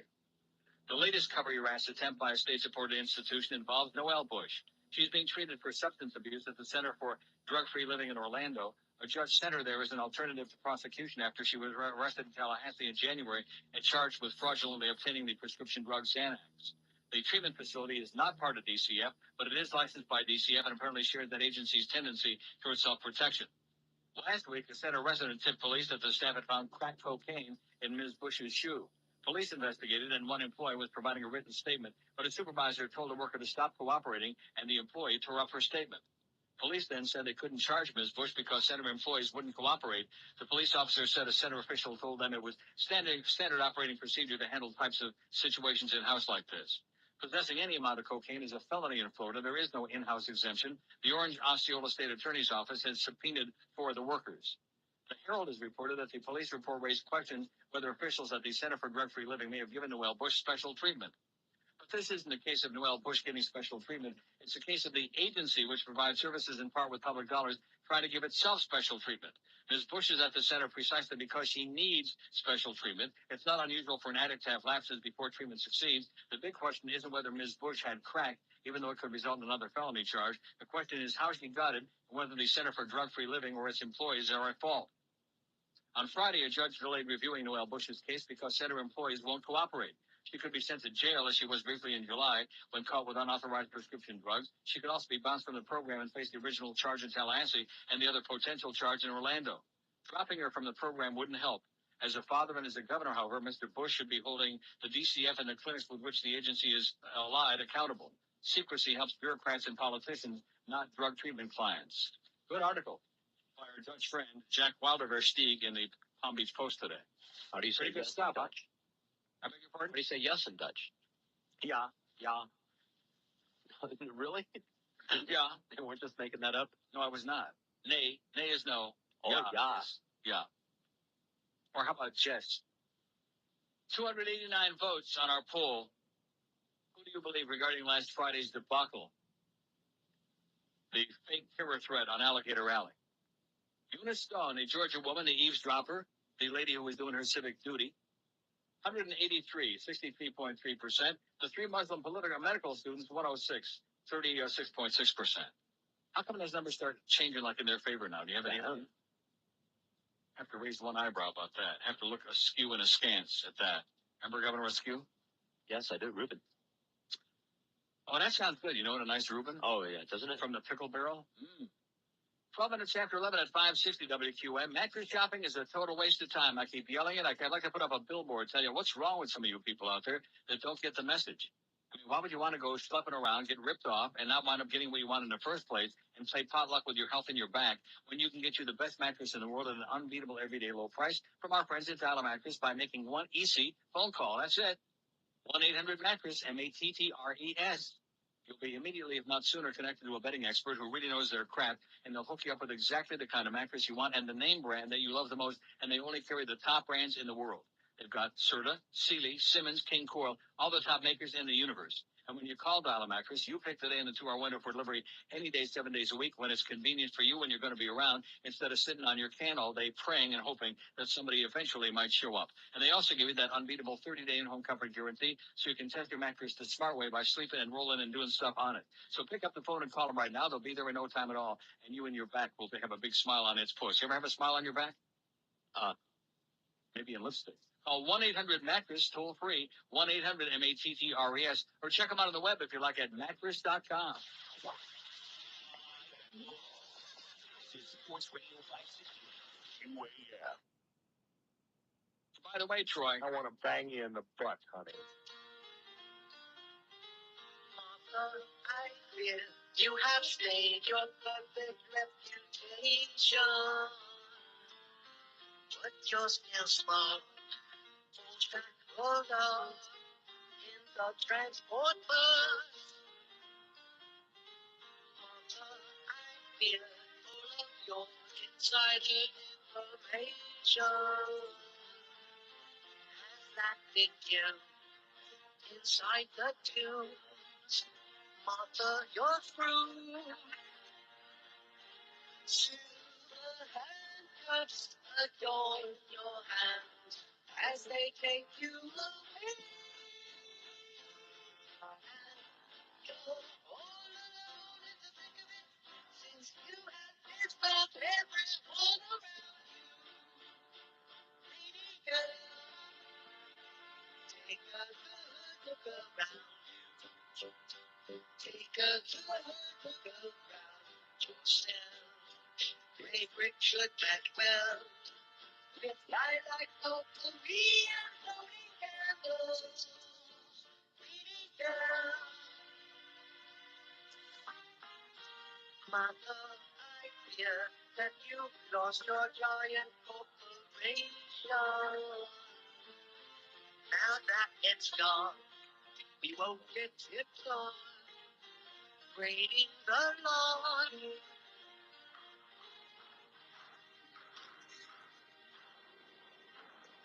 somehow I don't think Troy, the other Troy Stratford wrote schmutz in that other piece of copy. Speaking of this Troy, by the way, if I was reading the stuff I put on the air here as fast as he was reading that copy, Yeah. nobody understand. I mean, I read pretty fast. I missed it. Let's play it again. I was out taking a walk. I mean, it was unbelievable. In fact, for just a second there, I thought he was reprising one of the bits that we play if I can find it. Yeah, like that. Man, lunatic. Just like that. High school. Oh, this is not. There's no monkeying around with a story like this. And this is another one. Is this ever going to stop or what? No. I pulled this off the fax machine back there, and I can't believe it again. Pemberton, New Jersey, a 15-year-old high school football player collapsed and died of an apparent asthma attack during what coaches described as a light non-contact practice yesterday afternoon. Dominic. He died? I heard it the first time. Oh, I couldn't believe you did that. Well, they can't hear the show from there. Yeah, but our audience can, you insensitive little spick. Dominique Johnson, a sophomore at Pemberton High School, made his varsity football debut 2 days earlier as a tailback, carrying the ball 5 times for 15 yards. Although school was closed yesterday, the team held an afternoon practice at Helen A. Ford Middle School. A half hour after the end of the practice, Johnson complained of tightness in his chest. His asthma inhaler didn't help. When his condition worsened, the trainer tried cardiopulmonary resuscitation. The boy was taken by ambulance to Virtua Memorial Hospital, Burlington County in Mount Holly, where he died about 3:45 yesterday afternoon. The entire school district is shaken, school spokesman Tom Bauer told the Burlington County Times of Willingboro for Tuesday's edition. From administrators to the school board, all the way down to the students, we're all badly shaken, he said. And it was George who dropped that. He died to drop in there in a very, very inappropriate, just grotesque. Exactly. Unacceptable. 307 votes. Now, is it 63.5 to 36.5? They believe the broad, that Yahoo from Georgia. I mean, that's your choice. You either believe her that she really overheard this conversation and they were like making these what she thought were threats, or you believe then that they never said a word about 9/11 and that this woman was just a bigot. She just profiled them because the one had a schmuck on his head, which I find to be fair. I mean, even the worst cracker from Georgia, I just can't imagine them embellishing a story quite that elaborate. Can you? No. But nevertheless, we got 36.5% of this audience who believes it, or so they say anyway. I think they're just trying to bust my balls. Investigation identifies 360 in church accused of abuse. Cleveland, investigators have identified 360 people in the city's Roman Catholic diocese accused of sex abuse, about 100 of whom are priests. The Cleveland Plain Dealer says today. I want to read that again. Investigators have identified 360 people in the city's Roman Catholic diocese accused of sex abuse, about 100 of whom are priests. The Cuyahoga County Prosecutor's Office this week will finish a 5-month investigation into child sexual abuse in the diocese. Prosecutor William Mason described the investigation as unprecedented in its scope and magnitude. He said investigators interviewed more than 700 people claiming sexual abuse. Some incidents under review date back more than 50 years. Priests, nuns, lay teachers, we know why they call them that, administrators, custodians, and school-age students and parents have been accused of abuse, Mason said. It'll be a few weeks before prosecutors know how many cases pass evidentiary rules and statute of limitations restrictions required for presentation with grand jury, he'd be saying. The time restraints for bringing charges against alleged abusers have been exceeded in almost all of the cases, but he expects that some indictments will be issued, he said. Indictment. Our first priority. Oh, did you see that Jesse Jackson speaking at Michigan State the other day? I saw it. I texted it to you. I threw it out. Oh. And you want to know what? What? The arena was almost empty. There were like a smattering of people in there. Yeah, that's the good news. Even Bob Novak, who I had to agree with for once in my life last night on Crossfire, which is a horrible show, even Bob Novak said that there was almost nobody there. Oh, and then Paul Begala feels compelled to say, oh, Jesse Jackson's done a lot of really good things for people. Yeah, right. The only good thing you do was like, go away. Go away, Jesse. Don't go away mad. Just go away and don't come back. Our first priority with the protected children who are in the schools now knows will come in the future, Mason told the Plain Dealer. To accomplish this, we needed to take the child abusers out of commission if they still exist. Since April, 4 assistant prosecutors working full-time and 25 others working part-time have sifted for more than 37,000 pages of diocesan documents. The Plain Dealer could not reach the diocesan officials for comment. They're mum. Here's more on that pot stuff in California and Santa Cruz, which we had an excellent piece from CNN earlier, in case you missed it. That was a good piece. Yes, it was. And you saw the old lady token up? I think she had crack in that pipe. She had some crack. Suzanne Fell understands why federal agents burst in just after dawn with guns drawn and handcuffed her. That's routine in drug busts. What she can't understand is why agents kept ordering her to stand up after they saw her crutches and leg braces next to the bed. She was just like, what's her name's mother on Passions? What's her name, the one who thinks she's going to get Louise? I don't know.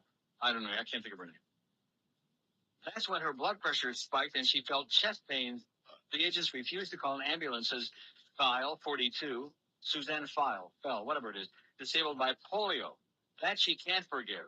Totally unprofessional, she says. They were brutalizing us.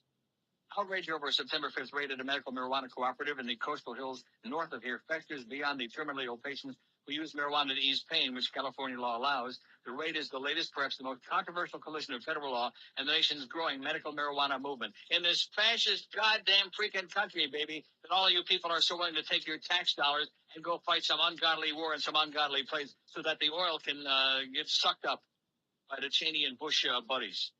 That's what it's all about. Like I said before, if it's really regime change, see, 1 minute it's not regime change. 1 minute it's weapons of mass destruction. Then when that isn't going over too good because there's really no evidence, forget about that. Forget we ever said that it's regime change. And if you can't knock him off for less than $200 billion, then let somebody else in there who can. Can you believe that? Yeah, I believe it. Of course, these are the same people who can't find Osama Yamama and can't find Mullah Bullah Omar. And their big claim to fame is we found the 6 scumbags in Lackawanna, New York. Well, you should have seen yesterday on one of the Buffalo channels about 2:15. They break into the programming breathlessly, and there's Governor Pataki. Not that he was grandstanding or using this for political purpose, you understand. Did the governor have anything to do whatsoever with the capture of those 6 scumbags? No. And there's the mayor of Lackawanna. Did he have anything to do with it at all? No. And they're both grandstanding for the public. And in the meantime, come to find out, because 5% of Lackawanna is Muslim, okay, and come to find out that it was mostly tips from people who live there, from other Muslims who ratted these assholes out. They've been watching them for a long time. So nice going, all you Buffalo, you Lackawanna Muslims. Oh! In fact, it's going to be the new football team. Forget the Buffalo Bills. It's the Lackawanna Muslims. They can get Fat Boy to play for them. California Attorney General Bill Lockyer condemned the bust as a waste of law enforcement resources, a cruel step against a group that presents slight danger to the public, and a slap at the state's voters. The Santa Cruz County Sheriff, whose deputies have worked closely with co-op managers to ensure that the operation is law-abiding, said he was disappointed by the raid. Today, the Santa Cruz City Council is permitting the co-op to hand out marijuana publicly to its patients at City Hall. It's just absolutely loathsome to me that federal money, energy, and staff time would be used to harass people like this, said Emily Riley, Santa Cruz's vice mayor, especially at a time like this when we're under orange alert. Well, I guess when this happened, we were only under Puce alert. Wasn't that what it was? Yeah, it was Puce. It was chartreuse and it was Puce, and it's enough to turn my stomach loose. I'll tell you that right now. That's what Claire Boothloose would tell you if she could, but she's dead. Freaking fascist goddamn government. I'll tell you one thing. That John Ashcroft, Heinrich Himmler had nothing on him. Hermann Goering had nothing on this crowd. 26 after 11. I'll tell you, it reminds me a little of a shorter Hermann Goering. Todd Dreck. Have you ever noticed? In fact, he has that. Goering looks like. He has that when he was a big fat guy. He has a Napoleonic complex. He walks around with his hand in his, on his thing, on his heart.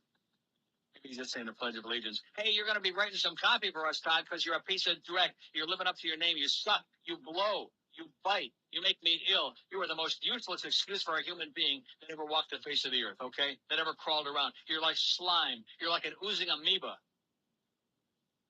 Is there such a thing as an oozing amoeba? Well, I don't think there's any other kind. Well, if there wasn't, he'd be the one.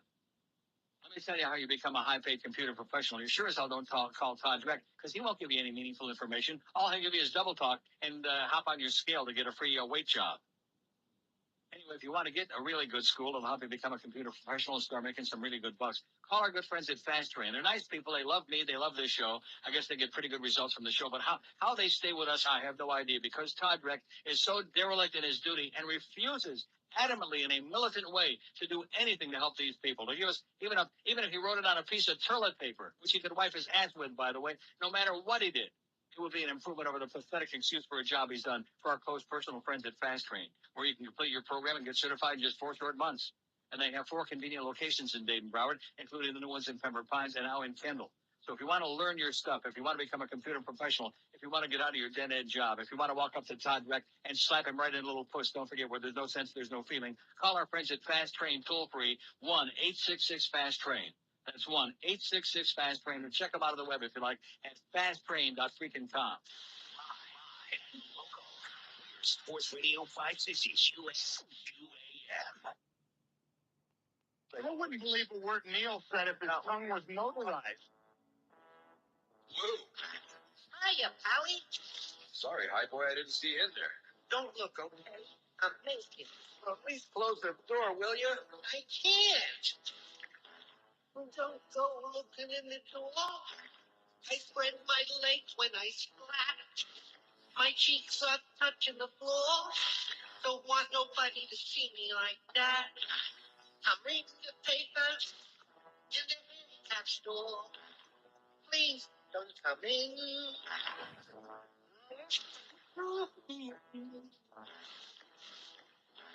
Beaston County, Mark and Joe, who had Tommy, Hiya, Hey, Carlos, Reagan, Jorge, That's disgusting. Matt Jordan, I can't close the door, 'cause I can't.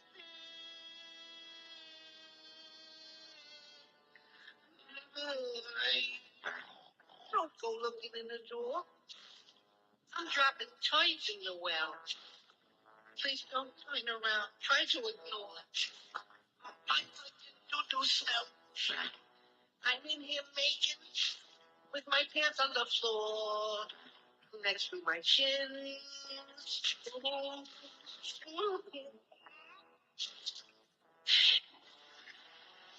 Finally done. The handball broke. The handball broke. I can't get up. It's not there. Are you gonna help me? It's not See you, Pally. He got a command performance this morning. He told me he turned red in the face. Oh, would that have been something if we'd have put him over the edge? I would have felt really bad about that. Well, why is that? It's not a try to go compliant. He wanted a command performance, and I think he deserved it. 339 votes on a poll. I'm starting to suspect this poll a little bit. Yeah. You know what I'm saying? I know. Because it was over 70%, we believe that nice all-American lady who was doing her patriotic duty. She was doing her duty. It's like Fat Boy, only I'm sure a lot more sanitarily, and could close the door. Although she was pretty hefty, too. Not in his category. She was kind of a porker, too, you notice? Yes. And you want to know why? Why? Because she's American. Oh. Eunice Stone, the Georgia woman who overheard these alleged scumbags allegedly plotting, or at least allegedly faking a plot. 218, 64.3% for Eunice. The three Muslim medical students, fine young men who just want to save Americans from all these diseases and death. 121, 35.6%. Heavy duty total. Well, Bin al-Shib is described as a very big fish. You know what that reminds me of? No. Which one of those bitches where he says a very big fish in a little small pond? I don't know what that is. Fired. Is that what it is? Oh, I played that yesterday. We don't want to play that again today, do we? Yeah. Well, we'll see. Maybe. You never know. You never know. We got the Mad Dog at Shula's at 1 o'clock. Hank Goldberg in the studio, 3 to 6:30 with Patrick Surtain. Are you sure? We're Surtain. 5 to 6 this afternoon. Another one of those, here's a jock guy on there for it for an hour. Marlins on deck at 6:30. Marlins and the Spos at 7:05, followed by Eddie K. And the Dirty Boys, Joe and Mark, overnight. And then, of course, if you missed Joe and Mark, you can hear like the last hour of their show repeated between 6 and 6:30 in the morning. Can you believe he's got Dan LeBastard on tomorrow? Wasn't bad enough that he had all the chronic callers on today, including Joe. Oh, man. Not Joe Costello, but Joe the chronic caller. And Mark the Jets fan. And who else did we get this about? Richie from Boar's Head. Oh, my God. Remember that story we had yesterday about the shootings in New York? Right. A former FBI agent who was an executive at the fraud unit of Empire Blue Cross and Blue Shield. And what did I speculate? Didn't I say it looked like a lover's triangle? Yes, you said that. A former FBI agent who was an executive at the fraud unit of Empire Blue Cross and Blue Shield called two co-workers into his office yesterday morning, shot them to death, and then killed himself, sources told the A&P. The apparent shooter, identified as a Blue Cross vice president, was formerly an agent at the FBI in Jersey. A federal law enforcement source speaking on condition of anonymity, of course, told the AP. A spokeswoman for the FBI in Jersey, Special Agent Sandra Carroll, said, "I'm looking into it. I haven't had a chance to confirm anything." Police Commissioner Raymond Kelly confirmed that the dead, a man in his 50s and a man and woman in their 30s, all worked at the fraud unit of Blue Cross. The name, well, I'm sure this story is old. Well, I screwed up on this. This is like from last night. Kelly said all three victims were found in the older man's corner office. 2 semi-automatic pistols were found on the floor, along with numerous shells. 2 police sources told the AP that murder-suicide was the leading theory, but said the motive was unknown. And this is not the right story. I must have downloaded the wrong story. You want to know why? Because the story I had said it was a love triangle. How do you like that? Maybe like in the Daily News. And this is from the Daily News, only an earlier edition. God dang. Well, there you go. There's one for Neil. Screwed up. It was a love triangle, just like I said.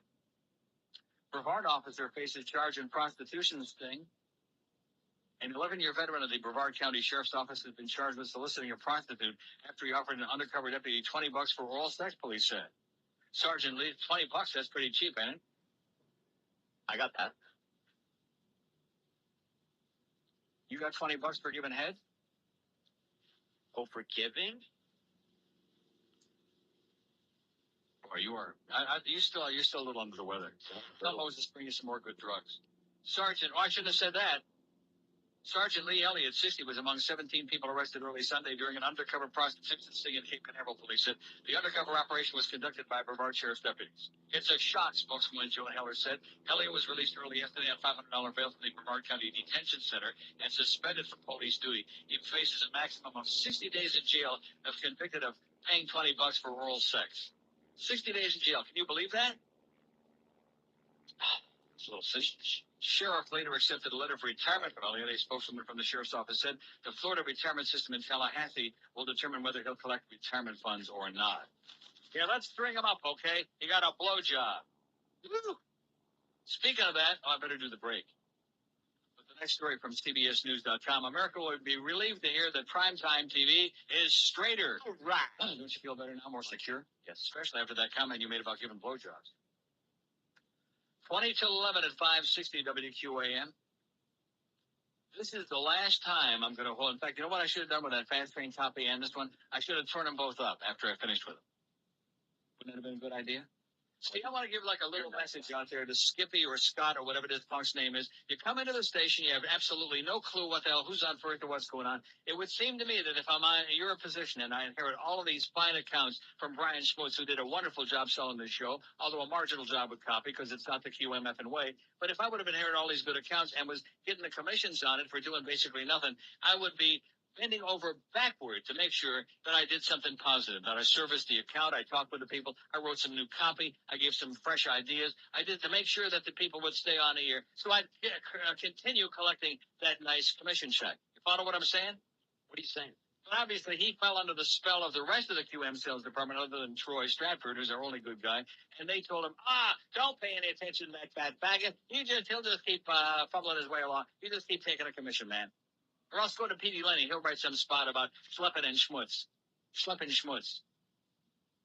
If I have one more copy with one more Yiddish word in it, so help me God, I'm going to hire a hitman for P.D. Lenny. I'm telling you that right now. Take it to the bank. All right. One more piece of copy. Like, I need somebody to put Yiddish words in the freaking copy. Hey, P.D., cox ahoy, sweetheart. And unhappy Yom Kippur to you, a day late. I'll tell you about Oleomed right now. It's a soft gel capsule. You just pop it right in your ugly puss. And inside that capsule are all kinds of good things for you. Pharmaceutical-grade olive oil, along with vitamins and minerals and herbals. And Oleomed has concocted a different a different capsule to help different parts of your body. They've got one for your prostate, one specifically designed to help your heart, your blood pressure, and your cholesterol, one for your circulatory system, for your digestive and endocrine system, your skin and bones, even your mind, all using the benefits of the purest, the finest, the most sensational olive oil that anybody has ever found. And Oleomed's got products for men and women as well. It's available all over town. More and more people are popping it now. And the Oleomed, too. Fix them up today at Walgreens, Whole Food Markets, Navarro Pharmacy, and Sedanos. If you want more information, you've got to know that toll-free number right now. In fact, it's probably on your restroom wall. Call Oleomed today at 1-866-OLEOMED. That's 1-866-OLEOMED. Or check them out on the web, if you like, at oleomedamerica.com. This is Sports Radio 560. Press what? Oh, I'm telling. Chuck. Hit the button. Press it again, Chuck. Hit it again. Like you mean it. Bang it. Smack it. It's slap it. Maybe it's frozen. It froze up. Half shavings to crack shavings. K-Cuts will do it all. Yeah, Sebastian just hates my hairy ass. If you could do something about that, we'd both be really just bend over and say, smooth for me. K-Cuts. How gay do you want to look today? It's 11:45 at 560 WQM. Primetime TV is straighter. Let's hear it. So says CBSNews.com. Primetime television is getting straighter this year with far fewer gay, bisexual, and transgender characters showing up on the fall schedule than appeared last season. Right. A gay activist group was saying yesterday. The number of lesbian, gay, bisexual, and transgender LGBT characters in lead, supporting, or recurring roles on network TV has dropped from 20 last year to just 7 this coming season, according to an analyzation by the Gay and Lesbian Alliance Against Defamation. Now we got quotas. And, of course, now that Rosie went off the air. Meanwhile, the total number of shows featuring LGBT roles has declined from 16 last season to only 6 this fall. ER, Will and Grace, NYPD Blue, Buffy the Vampire Slayer, Dawson's Creek, and the new ABC hospital drama MDs. The decline, coming after 3 straight years in which gay and lesbian characters enjoyed a surge in visibility on network TV, was disappointing to leaders of the gay community. The diversity of the gay community cannot be conveyed through 7 characters, especially when all those characters are white, said Scott Showman, entertainment media director for GLAAD.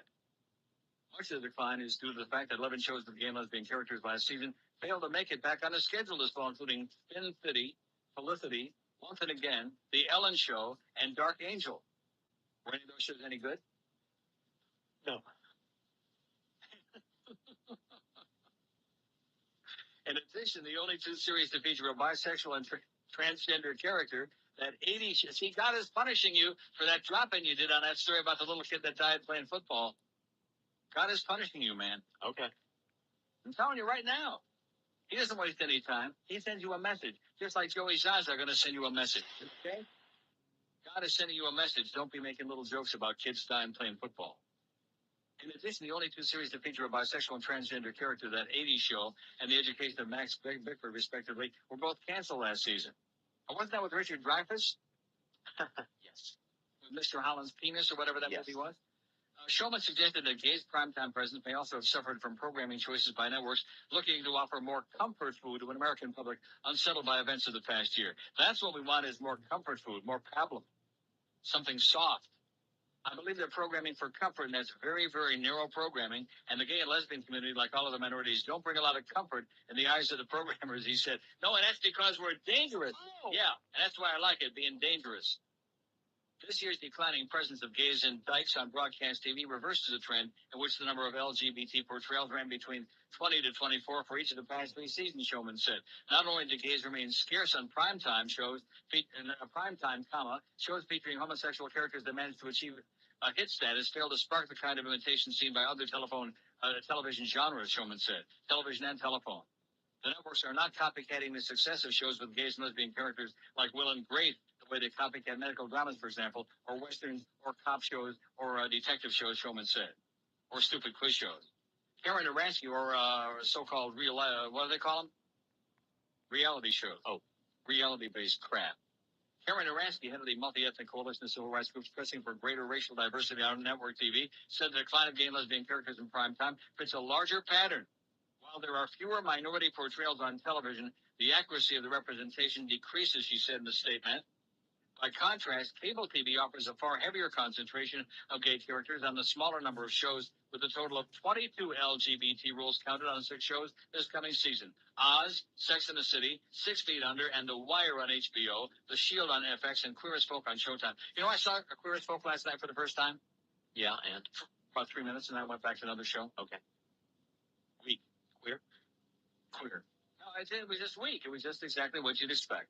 And you have this one marginal-looking, fairly feminine-looking guy, a stereotype, and he's groping the other guy's crotch, and the other guy was ugly anyway. So I went back to Donahue, where Dr. Phil was on there with his good-looking kid.